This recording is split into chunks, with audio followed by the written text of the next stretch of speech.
¿Cómo le va? Muy buenas tardes. Hola, doctor, como todos los sábados aquí en estas nuevas pantallas, tratando todos los temas de salud y fundamentalmente de hacer prevención. Hoy vamos a hablar de una patología sobre la cual sí se puede hacer mucha prevención, ¿no? Y a veces, a consecuencia de malos hábitos y demás, caemos en problemas que son muy complicados al punto tal de que puede llevar a una persona a la muerte, y es el cáncer de pulmón. Está con nosotros el amigo, el doctor Pablo Casella, que a su vez es uno de los directores o director del Hospital Matera. ¿Cómo estás, Pablo? Hola, David. Muchas gracias por la invitación. La verdad que siempre es un placer venir a charlar. Siempre que hablamos de así un poco de temas de estos, que por ahí la gente dice, ay, cáncer y demás, bueno, que es necesario hablar, ¿no? Siempre solemos convocar a vos. Hay que hablar de cáncer, ¿por qué no? Hay que hablar de cáncer, y alguna vez hablamos con vos que es importante lo que ha pasado, te diría, en estas últimas 2 décadas, donde ya se empezó a hablar de cáncer. Sí, seguro. Antes, yo recuerdo cuando empecé mi residencia en oncología, había entre los propios familiares, incluso con el médico, lo que llamábamos conspiración para el silencio.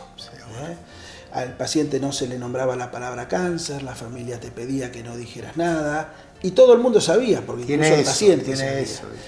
Y yo creo que el hecho de no hablar las cosas, de no tener la información, se vuelve realmente contraproducente. Pero te voy a preguntar algo más de eso, pero bueno, contarle un poco a la gente cómo está el hospital hoy, el Hospital Matera, que está ahí en 9 de julio, y bueno, que ahí uno ve que va creciendo. Sí, la verdad que el hospital está creciendo, sus consultorios externos están creciendo, bueno, estamos sufriendo todos los avatares económicos como todas las instituciones, tanto las de gestión estatal como las de gestión privada. Sí.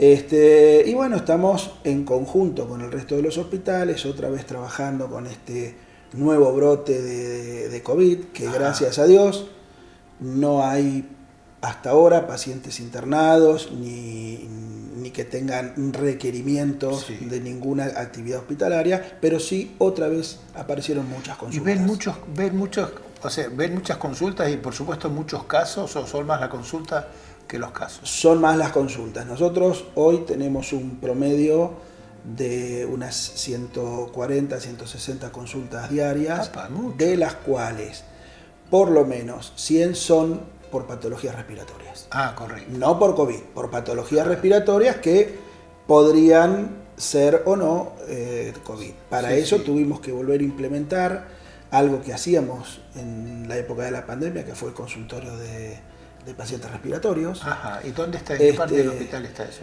Nosotros tenemos hoy un edificio enfrente del hospital. Ah, correcto. Y ahí estamos atendiendo consultorio externo, hay un vacunatorio, y además hemos armado el consultorio de pacientes con sintomatología respiratoria. Ah, correcto. Sí, pero la consulta ha aumentado. No así, te repito, los casos graves. La verdad es que, por suerte, internado, yo creo que en eso la vacunación ha sido muy buena.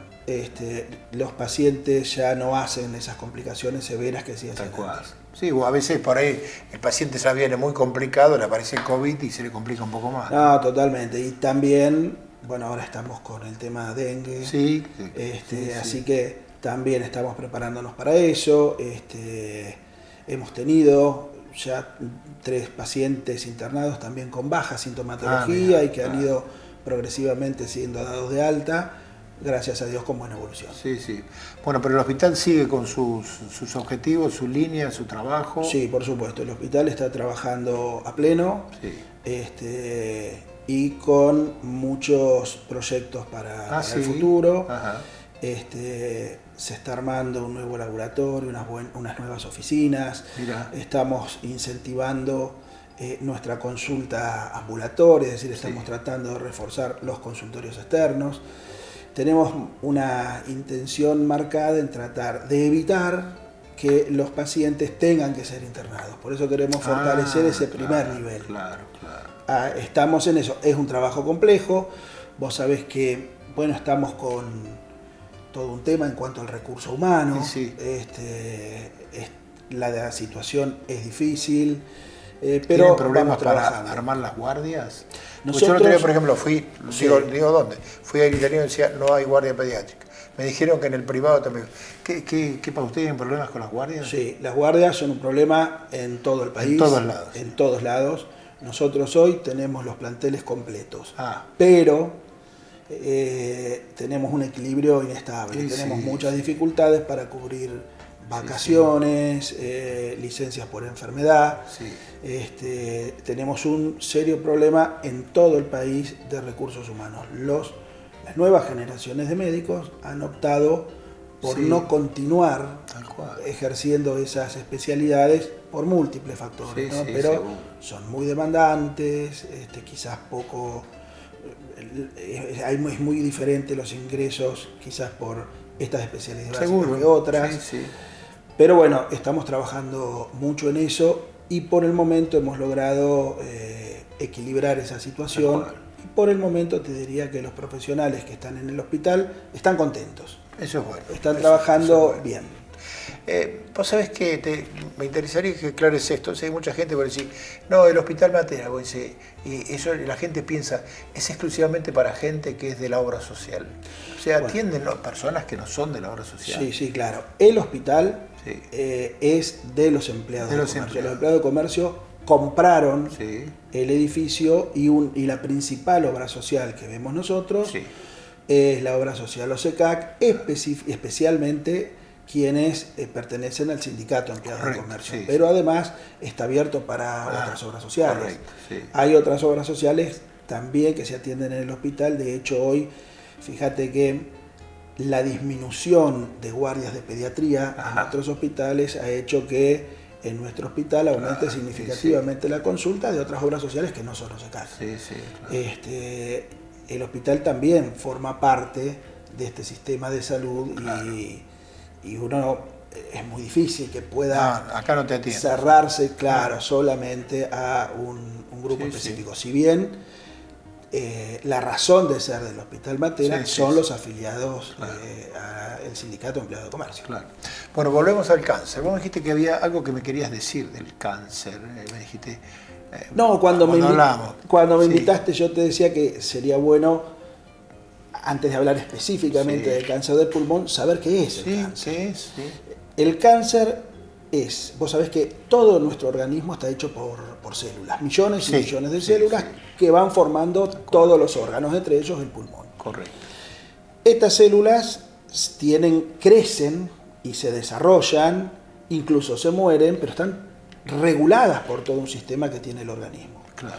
Cuando esa regulación falla, por ejemplo el estímulo para que crezcan, o quienes tienen que controlar que las células defectuosas sean removidas, o los mecanismos que controlan para que se detenga la producción celular fallan, las células empiezan a crecer en forma anárquica, desordenada. Como que se pierde el equilibrio. Se pierde ese equilibrio. Así que hay varias causas por las cuales se produce eso. Puede ser porque hay un estímulo exagerado, porque los elementos de control no funcionan bien, porque las células defectuosas no son removidas. Y eso puede ocurrir en cualquier órgano del cuerpo. Cuando ese desorden ocurre en el pulmón, lo llamamos cáncer de pulmón. Y es bueno aclarar eso porque muchas veces los pacientes nos dicen, y sí, tengo a mi familiar que ha tenido un cáncer de mama o de colon y ahora tiene cáncer de pulmón. Es una primera diferenciación que tenemos que hacer. Una cosa es el paciente que tiene un cáncer de pulmón que se originó en el pulmón, y otra cosa es alguien que tiene una metástasis en el pulmón de un cáncer que vino de otro lado. Es decir, como una sucursal. Derivó en el pulmón. Claro, se diseminó al pulmón. Y eso es importante saberlo porque los tratamientos son diferentes. No es lo mismo tratar a alguien que tiene un cáncer de pulmón, por ejemplo, que alguien que tiene un cáncer de próstata o de colon o de mama o de lo que fuere, con metástasis, es decir, con una sucursal en el pulmón. Derivó ahí. Claro, los tratamientos son diferentes. Por eso, en esto de armar los tratamientos y tomar las conductas, no solo interviene el oncólogo. En este caso, fíjate la importancia que tiene el médico patólogo, que es el que recibe la muestra cuando le hacen una biopsia a alguien que sospechaban que tenía un cáncer y nos dice de dónde salió ese tumor. El patólogo puede decirle a ustedes cuál ha sido el origen. Muchas veces, cuando hacen una biopsia de un órgano determinado, donde aparece un tumor, que no siempre es cáncer, eso también lo tenemos que aclarar. Eso es importante aclararlo. Claro. La gente dice, tiene un tumor. ¿Qué? Un tumor es un crecimiento, por ejemplo, sí. Un tumor es un crecimiento en un lugar. Claro. Por ejemplo, si yo te golpeo la frente y te aparece un chichón, tenés un tumor en la frente. Claro, nadie lo toma como... Pero claro, popularmente cuando hablamos de tumor, inmediatamente asumimos que es cáncer. Y eso no es así. Claro. Y esto lo digo porque muchas veces alguien puede estar estudiándose un tumor en algún lugar del cuerpo y no necesariamente es cáncer. Sí, sí, sí. Puede ser cualquier otra cosa, un absceso, por ejemplo, sí, sí, claro. Un quiste de otra índole, sea, claro. Alguna malformación que no tiene muchas veces que ver con el cáncer en sí. Para saber si es cáncer o no, hay que tomar una biopsia que la ve el patólogo, que es un médico, que nos dice de qué se trata ese tumor que habían obtenido. Si el tumor está generado o formado por células cancerígenas, hablamos de cáncer. Claro, tal cual. Y si no, es otra patología. Muchas veces nos ha pasado, que hay pacientes que han ido a hacerse una biopsia de ganglios cerca del pulmón y ha sido una tuberculosis. Y venían con el diagnóstico de tumor de pulmón y ellos ya asumían que tenían un cáncer de pulmón. Vamos a hacer una pausa y vamos a hablar específicamente del cáncer. Bárbaro. Estamos con el doctor Pablo Casella, muy conocido profesional de Bahía Blanca, hablando de cáncer de pulmón. No se pierda la segunda parte. Hacemos una pausa.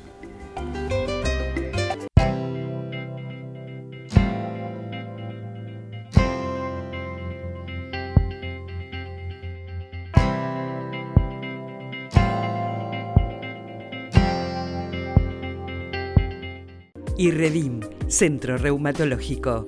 Nueva dirección, Undiano 10, teléfono 455-8214. Osrga y Amsterdam Salud unidos para ofrecer los mejores planes de salud a sus beneficiarios. Hospital Italiano Regional del Sur, más de medio siglo atendiendo la salud de la gente de Bahía Blanca y la región. En el Hospital Privado Dr. Raúl Matera te brindamos mucho más que buena salud. 9 de julio 445, 455-8880. Óptica Grosoni, más de 40 años brindando excelencia en anteojos recetados, de sol y contactología. Estomba 688, 291-438-9403. ¿Tenés que realizarte un análisis bioquímico? Gama Laboratorios va a tu domicilio. Comunicate y quédate en casa.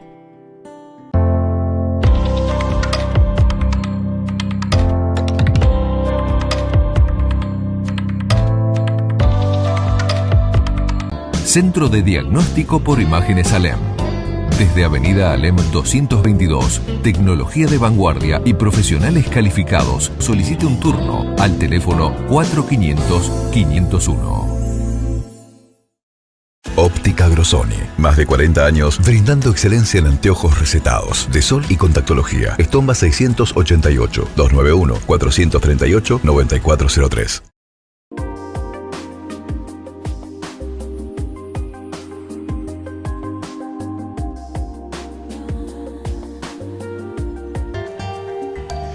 Segunda parte de este programa muy interesante y va a ver todo lo que nos va a contar ahora el invitado, que es el doctor Pablo Casella, especialista en oncología, ¿no? Vamos a hablar específicamente de cáncer de pulmón. ¿Cuánta gente tiene? ¿Cuánta gente se muere por tener cáncer de pulmón?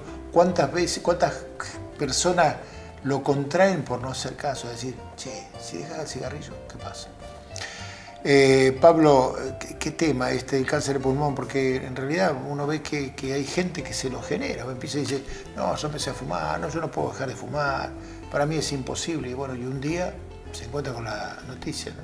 Bueno, lo que vos decís es así. Primero, el cáncer de pulmón es una de las neoplasias más frecuentes, tanto en el hombre como en la mujer. Mira, en la mujer también. En la mujer también, por supuesto que en la mujer el cáncer de mama es más frecuente. Sí, obviamente, sí. Pero el hábito, sobre todo el hábito del tabaco, ha generado un montón de problemas en cuanto a eso. Sobre todo los fumadores crónicos y los que fuman realmente varios cigarrillos por día.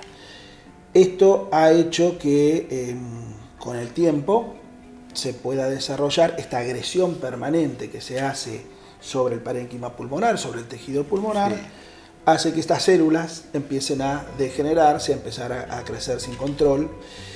Y tiene un problema que muchas veces no nos da síntomas hasta que la enfermedad ya ha adquirido un volumen significativo. Pero además, muchas veces, los fumadores, además de este problema, esta posibilidad de tener cáncer, tienen enfermedades previas que hacen que se confundan los síntomas. Correcto. Yo estoy seguro que debes haber escuchado hablar de una enfermedad que se llama EPOC. Sí, en estos días, no sé si el día del EPOC, ¿no? pero me ha mandado mucha información vinculada con eso. Bueno, esa enfermedad también tiene relación, entre otras cosas, con el cigarrillo y hace que los pacientes en alguna época del año tengan falta de aire, lo que nosotros llamamos disnea, tengan tos seca, permanente, por momentos hemoptoica, es decir, con hilitos de sangre, y quien tiene EPOC, uno asocia inmediatamente esa sintomatología que puede aparecer con su EPOC, que se llama reagudización del EPOC. Un ejemplo es Cacho Castaño. Por ejemplo, estaba. Exactamente. No podía no le entraba el aire. El punto es que muchas veces el cáncer también da esos síntomas similares. Mira. Y como uno ya está acostumbrado a que eso le ocurra, claro, no hace quizás la consulta rápidamente. Esto de tener una tos repetitiva con sangre, aunque no sea copiosa, estoy hablando de toser con un hilito de sangre, tiene que hacer pensar en que tenemos que hacer una consulta sin urgencia, pero tampoco tardía. El diagnóstico temprano es vital. Mira vos. El diagnóstico temprano es vital, sobre todo porque aquellos tumores que se van encontrando cuando son incipientes, cuando todavía son pequeños, cuando no han comprometido los ganglios o cuando no han dado metástasis, a veces con procedimientos quirúrgicos uno tiene una alta chance de curarse. Por lo tanto, el diagnóstico temprano es esencial. Igual yo me imagino, el fumador es muy cerrado en decir, bueno, voy a dejar de fumar, ¿viste? El vicio ese generalmente lo lleva. También a lo mejor es muy probable que diga, total, esto no me va a pasar nada con esto y no hago la consulta. Bueno, todos pensamos que no nos va a pasar, ese es el punto. Yo creo que vos y yo también pensamos, bueno, un accidente de auto yo no lo voy a tener, es así. Pero no, es una enfermedad que muchas veces es silente. Con cada cigarrillo, con cada vez que tenemos tabaco, cada vez que dejamos pasar alguna consulta que tendríamos que haber hecho, va generando paulatinamente las condiciones para que el tumor o el cáncer se vaya desarrollando. ¿Y cómo lo descubrís? Bueno, ¿sabes cómo empezó esto? Cuando se empezaron a encontrarse los primeros casos tempranos, cuando se empieza a poner como un elemento esencial para entrar a un trabajo el control preocupacional. Mira, porque fíjate que ahí te miden el colesterol, te hacen un electrocardiograma y una radiografía. Las primeras personas que empezaron a tener el diagnóstico temprano en forma quizás un poco más masiva, aparecen con los controles preocupacionales. Aparecían lo que nosotros denominamos nódulo pulmonar solitario. Aparece en la placa un nodulito en un lugar, uno lo empieza a estudiar. Siempre hay que hacer una biopsia cuando haya dudas. Y eso es lo que nos acercaba a un diagnóstico temprano. Pero no siempre es así. Claro. Muchas veces, de hecho, no es así. Sí. En esos casos, los pacientes pueden tener estos síntomas que hablábamos. Esta tos crónica, seca, pérdida de peso, muchas veces dolor en el hombro. En el hombro. O en la espalda. En el hombro y en la espalda a veces. Y uno se pasa consultando y toma un analgésico y se le va y está varios meses sin dolor. Bueno, esas cosas que no tienen una explicación específica, que no forman parte, no ocurren ese dolor de hombro ni por un traumatismo, ni por una artrosis, ni nada de eso, también debe hacernos pensar en una consulta, sobre todo si tenemos el antecedente de ser fumadores, o hay pacientes, hay familias que ha tenido cáncer el abuelo, el papá, el tío, esas familias genético, donde uno tiene varios integrantes de la familia con la misma patología, ante estos síntomas también deben tener una consulta temprana. Pero hay cosas que son importantes y esto lo quiero aclarar porque hay todo un mito con el cáncer. Uno asocia la palabra cáncer con la palabra muerte. Sí, tal cual. Y hoy no es así. Claro. Hoy no es así. Han avanzado mucho los tratamientos para la mayoría de los tipos de cáncer, incluso para el cáncer de pulmón. Hoy ya el tratamiento no es solamente la cirugía y la quimioterapia tradicional, que sigue siendo muy útil. Sí. A medida que han avanzado toda la tecnología, se ha podido encontrar algunas alteraciones genéticas en células específicas que hoy nos posibilitan mejorar los tratamientos. Claro.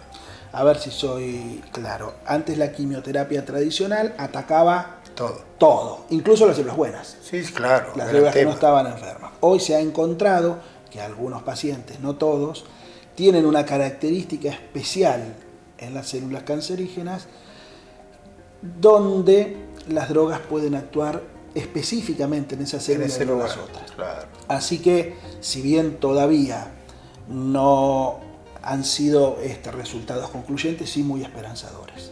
Correcto. Muy esperanzadores. Pablo, ¿cuántas veces uno escucha que dice, se murió de cáncer de pulmón pero no fumó nunca? Eso también puede ocurrir. Puede ocurrir. Sí. El cáncer de pulmón puede aparecer en personas no fumadoras, pero el porcentaje es mucho menor. Ah, correcto. Si vos tomás 100 pacientes con cáncer, vas a encontrar, con cáncer de pulmón, vas a encontrar que más de 80 son fumadores. Son fumadores.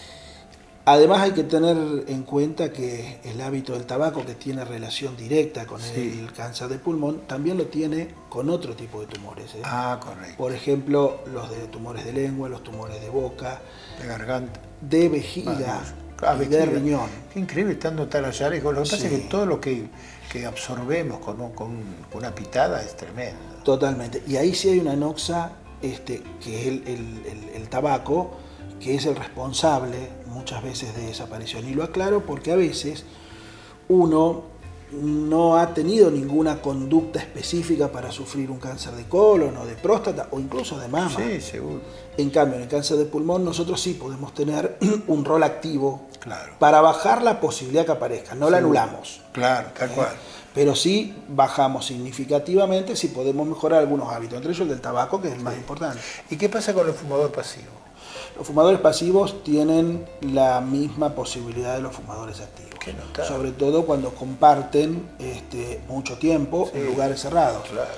Por eso una muy buena medida es esto de no poder fumar en lugares públicos. Mira, yo me acuerdo cuando hice mi primera residencia, que fue de clínica médica, en el hospital se fumaba. Sí. Se fumaba en los pasillos, se fumaba en las salas médicas. Es más, cuando yo era chico, he consultado al médico, me han llevado al médico en un hospital y estaba fumando. Sí. Ese punto de haber suprimido ese hábito dentro de los lugares públicos ha sido muy beneficioso. Qué bueno. Realmente muy beneficioso. No solo en lugares públicos, sino en los restaurantes, no solo en lugares de salud, me refiero, o instituciones del Estado. Hoy prácticamente no se puede fumar en ningún lugar cerrado y yo realmente lo veo muy bien. ¿Qué pasa con la mujer? Porque yo he visto muchas, lo veo en la calle, veo muchas mujeres fumando.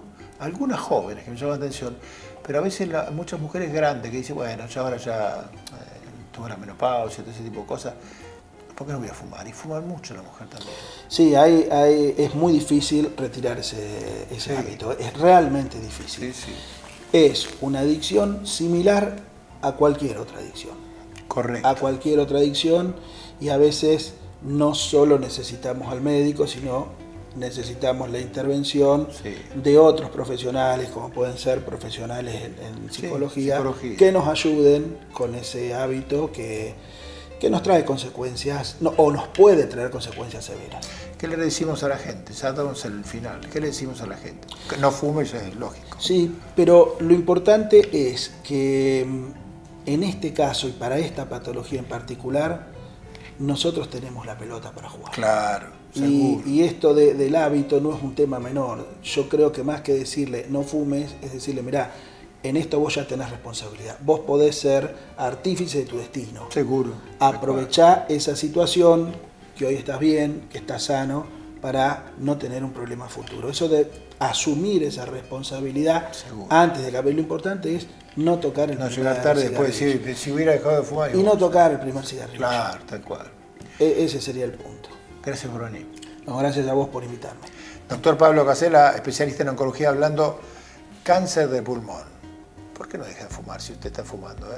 Así tiene más vida y además tiene menos problemas. Que él nos planteó cuáles son los problemas. La muerte es uno de los finales, ¿no? Evidentemente. Él, como todas las personas que vienen acá, va a recibir un presente de Brix, que está en Roca 97. Y nosotros nos vamos hasta dentro de 7 días. Muchas gracias.